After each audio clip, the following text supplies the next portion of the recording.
असलामुअलैकुम दोस्तों, अज तुहानू जनाब टोचन मुकाबला चैक करावन लगे हैं। तो पहला मुकाबला उसी 165 मैसी 165 भी आ गया। तो जनाब पहला मुकाबला दरम्यान होने लगा 290 ATS जनाब ATS 82 हॉर्स पावर। तो इदू जनाब 385 मिलत ट्रैक्टर। तो हाँ बिल्कुल एवं ही बलैती संगल बाबा तगड़ा है ना। ट्रैक्टर सीधा कर लो। चाचा संगल तगड़ा है। तगड़ा है। हाँ नहीं सेंटर से कर लो, झटका नहीं बनाना।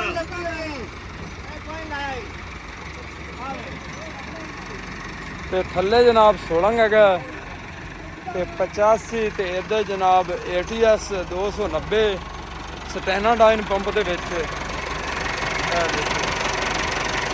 ठीक है, स्टैनाडाइन पंप का जनाब अज जोर चैक करने हैं कि ATS दे विच स्टैनाडाइन पंप की करता है। ठीक है जी,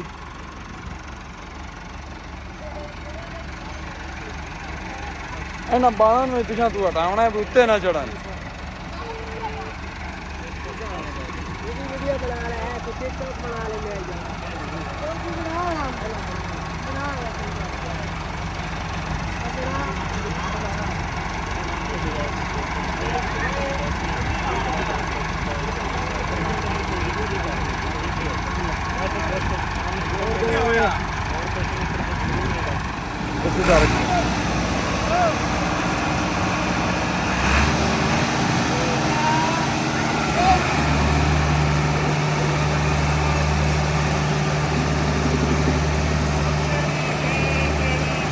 ले गया ATS।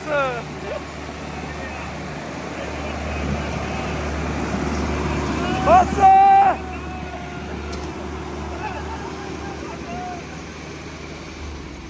अं अगा जावन दे, अं अगा जावन दे।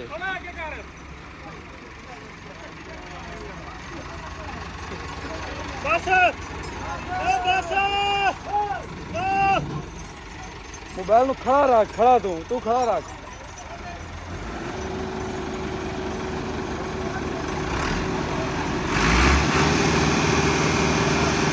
डन।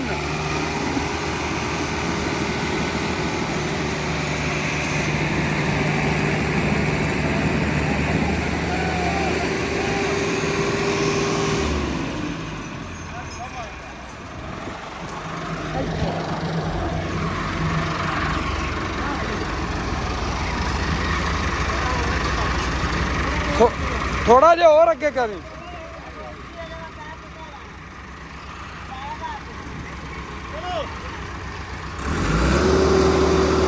हेलो हेलो ओ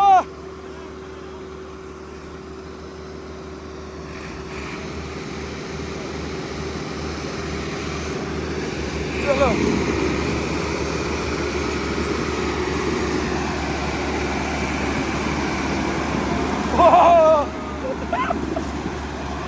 बस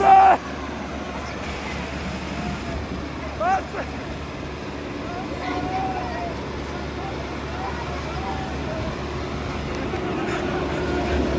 चाचे का दाल लग गया है। चाचे का दाल लग गया है। चाचे का दाल लग गया है।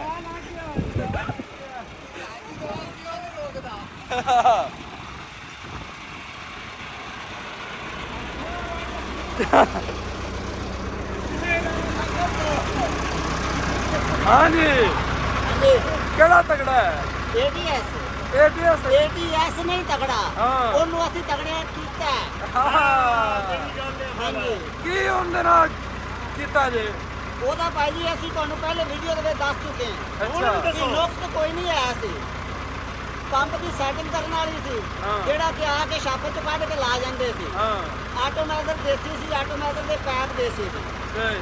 ਸਿਰਫ ਇਹ ਕੰਮ ਕੀਤਾ, ਇਹਦਾ ਕੋਈ ਮੇਨ ਮਸਲਾ ਨਹੀਂ ਔਰ ਆਇਆ। ਟਰੈਕਟਰ ਵਿੱਚ ਜਾਨ ਆ ਗਈ। ਜਾਨ ਆ ਗਈ, ਤੁਹਾਡੇ ਸਾਹਮਣੇ ਆਇਆ, ਜੋ ਕੁਝ ਵੀ ਆਇਆ। ਹਾਂ ਹਾਂਜੀ ਜ਼ਬਰਦਸਤ। ਤੇ ਦੋਸਤੋ ATS ਦਾ ਜਨਾਬ ਪੰਪ ਹੈਗਾ स्टैनाडाइन। ठीक है ना, ਆ ਵੇਖੋ स्टैनाडाइन पंप ਪੈਪ ਚੇਂਜ ਕੀਤੇ ਨੇ, ਨੋਜ਼ਲਾਂ ਦੀਆਂ ਬਾਡੀਆਂ ਚੇਂਜ ਕੀਤੀਆਂ, ਨੋਜ਼ਲਾਂ ਚੇਂਜ ਕੀਤੀਆਂ ਨੇ ਤੇ ਇਹ ਬਣ ਗਿਆ ਜਨਾਬ ਬੰਬ।